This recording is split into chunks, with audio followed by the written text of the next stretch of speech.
The practices of Fitra.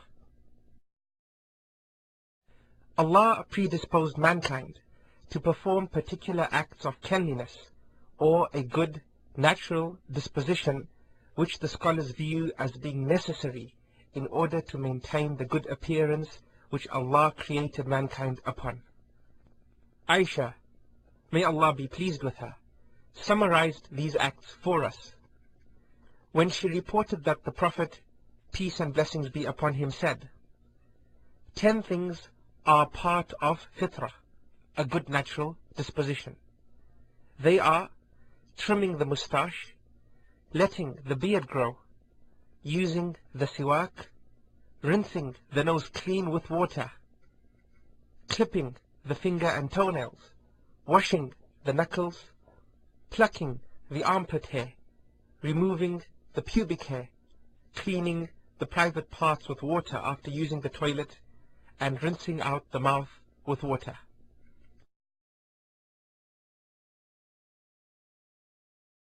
The first of these acts is the siwak, which is a stick or something similar from the arak tree, which is used to brush the teeth and rid them of food particles and odor.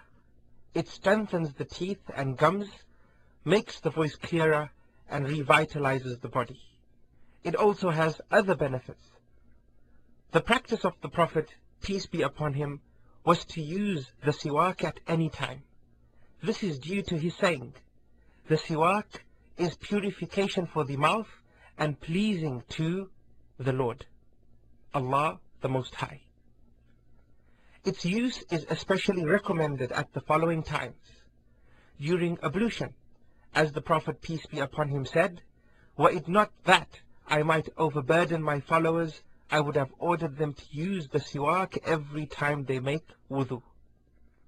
Similarly, it is recommended to use it before as-salah, the prayer, due to the Prophet saying, were it not that I might overburden my followers, I would have ordered them to use the siwak at the time of every salah. And it is also recommended when one enters one's house, as Miqdam narrated from his father, may Allah be pleased with him, that he said, I asked Aisha, may Allah be pleased with her, what does the Prophet, peace and blessings be upon him, do first when he enters his house? She replied, he uses the siwak. It is recommended to use the siwak upon waking up from sleep.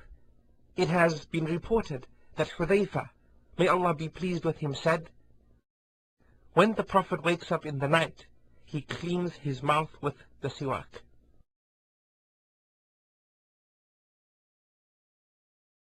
Just as it is recommended before reading the Quran.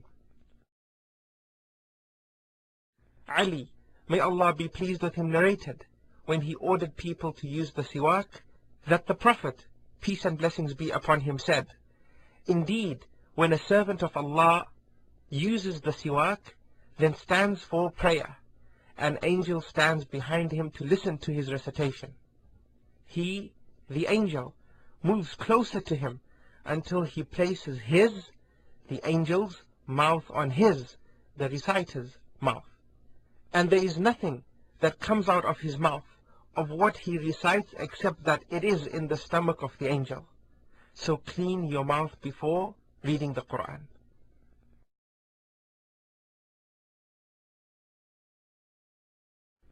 Rinsing the mouth out with water is also one of the acts of Fitra, a good natural disposition, and this entails putting water into the mouth and swishing it around. Rinsing the nose out with water entails gently inhaling water into the nose and then blowing it out. The third act of al-Fitra is istinja, which is the removal of traces of urine and or feces by washing the private parts with water after relieving oneself. The fourth act of al-Fitra is trimming the moustache, which entails grooming it properly and looking different from the disbelievers. Letting the beard grow is also an act of al-Fitra. This means leaving the beard as it is and not removing any of it or shaving it, as shaving it is forbidden as the Prophet, peace be upon him, ordered the people to grow it. Concerning this, the Prophet, peace be upon him, said, "Trim the moustaches, leave the beards, and be different from the Magians."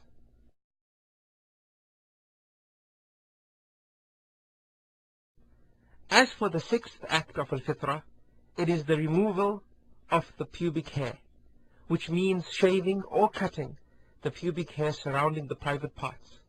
One of the acts which are also Al-Fitra is obligatory male circumcision. It is the removal of the foreskin from the head of the penis.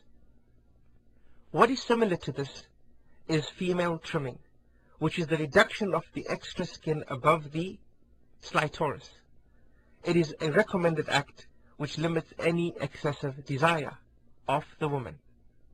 This is according to the hadith where the Prophet, peace and blessings be upon him, ordered Atiyah, "Be light in your cutting and do not remove any flesh." That is, just trim the foreskin that's over the clitoris. For it gives some smiles to her face and brightens it, and is more pleasing for her husband.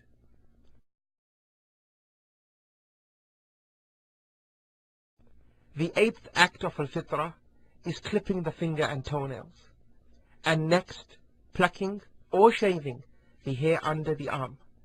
By so doing, neatness is achieved and bad odors associated with hair growing there is avoided. It is disliked to leave one's nails and also the armpit hair, pubic hair, and moustache unattended for more than 40 days. As it is reported from Anas ibn Malik, may Allah be pleased with him, that he said, the Prophet, peace and blessings be upon him, prescribed a time limit for the trimming of the moustache, clipping the nails, shaving the pubic hair and the armpit, that they should not be left unattended for more than 40 days.